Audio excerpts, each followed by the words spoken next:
Hi everyone. In this video, let us see about how to use a 555 timer as a stable multivibrator. We will see about the circuit diagram, how it works. We will derive the expression for capacitor voltage and also waveform. We will simulate this circuit in LTspice and we will also observe the waveform. What is the 555 timer? It is an IC which is used in many timing applications. It can provide time delay of milliseconds to hours. Multivibrators can be a monostable, astable or bistable. In this video, we are going to configure 555 timer as a astable multivibrator. So in our previous video, we have configured how to use a 555 timer as a monostable multivibrator. What is a astable multivibrator? Basically, it is a circuit that will continuously produce a square wave without any external trigger. It means that there is no stable state. It has only two quasi-stable states. So you need not give any triggering pulse for it. So it is called a free running oscillator. So this is the 555 timer IC. The pins are connected in such a way so that it works as a stable multivibrator. So you can see here clearly 2 and 6 are shorted. 2 is the trigger pin which is connected to the threshold pin directly. It means that there is no triggering pulse here. So for a stable multivibrator we need not give any external trigger pulse. And compared to monostable multivibrator where we have only one resistor, in a stable multivibrator we have two resistors here. One is connected between the power supply and the 7th pin and the other one is between the 7th and the 6th pin. This is the functional diagram of 555 timer. You need to know about each and every part clearly to configure the 555 timer as a stable multivibrator. So already I have posted a video on the functional diagram of 555 timer. Please refer to the video and come here for better understanding. So now this functional diagram has two comparators, a lower comparator and an upper comparator. The reference for lower comparator is VCC by 3 and for upper comparator it is 2 VCC by 3. Okay, and you can see here the capacitor voltage VC is connected to the lower comparator as well as it is connected to the upper comparator. So this capacitor voltage is a varying quantity which will act as the input for both the comparators. The comparator output will decide the output of flip-flop which in turn determines the output timer output.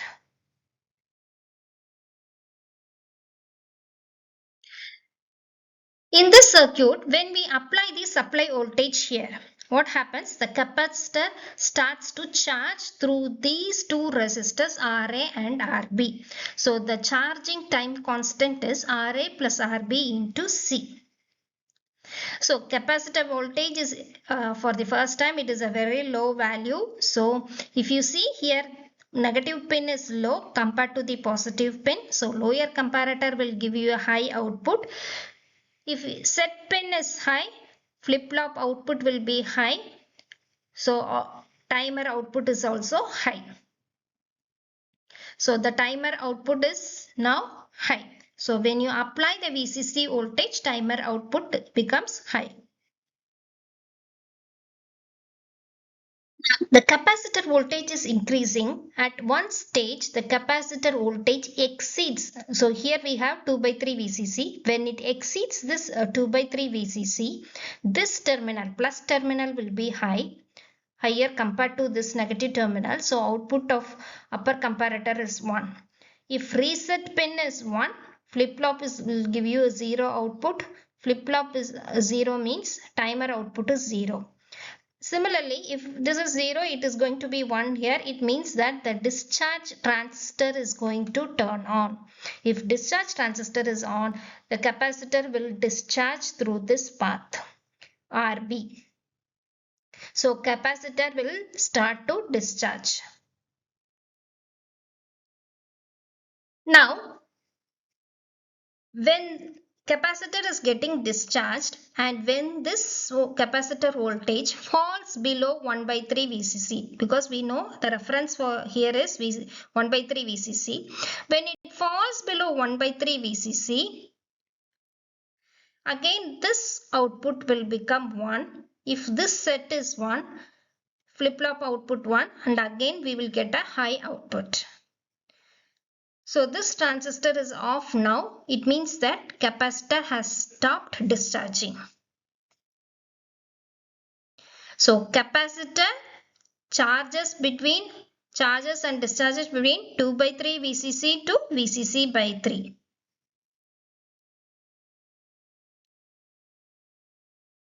We can see the output waveform.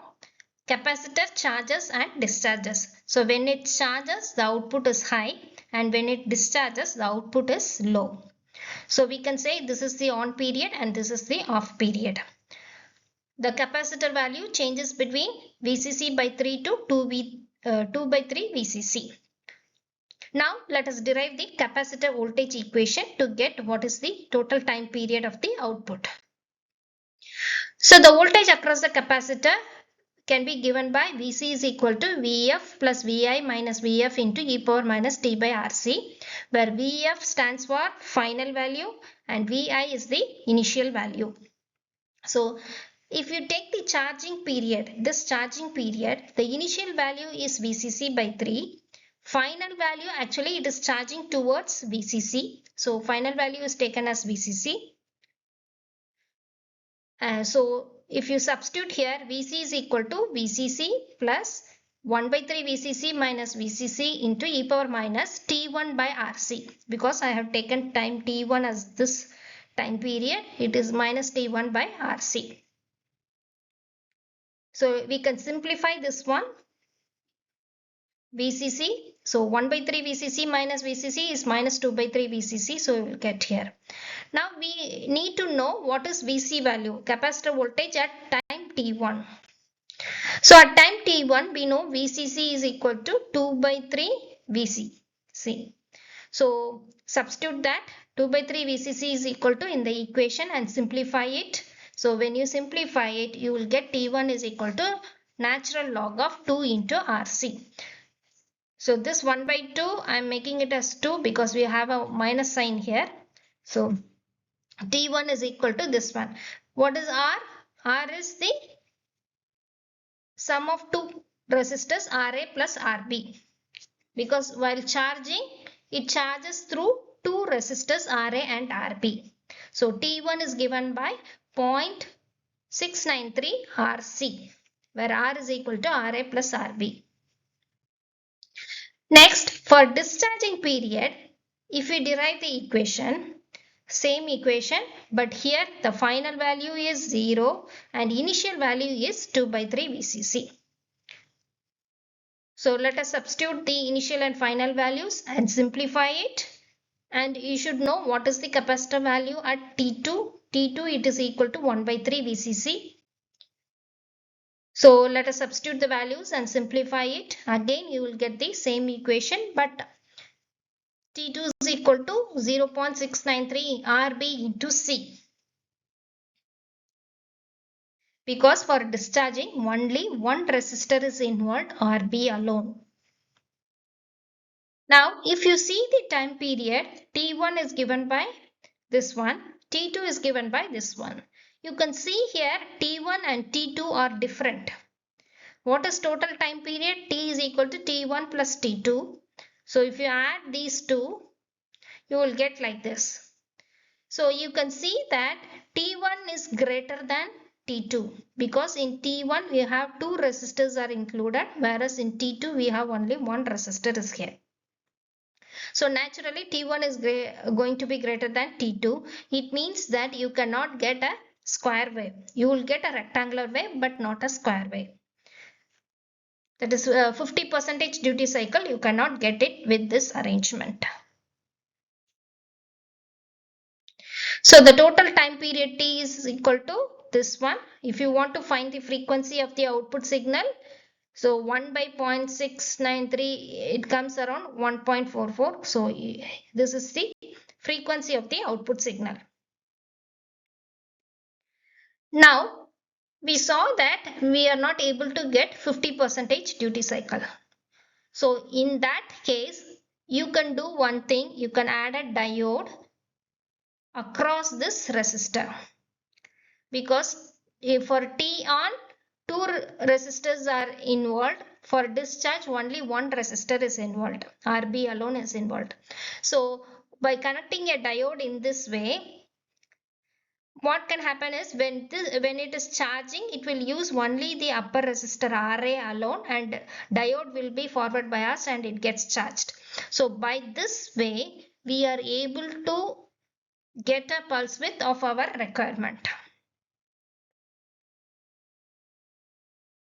Now let us simulate this in LTspice and check how it works. So I have taken a 555 timer from LTspice components and connect all the pins. So this is a ground pin and this is VCC. VCC I have given 9 volt here. Okay. So VCC I have given separately. Then I have taken the resistor RA, RB and the capacitor here.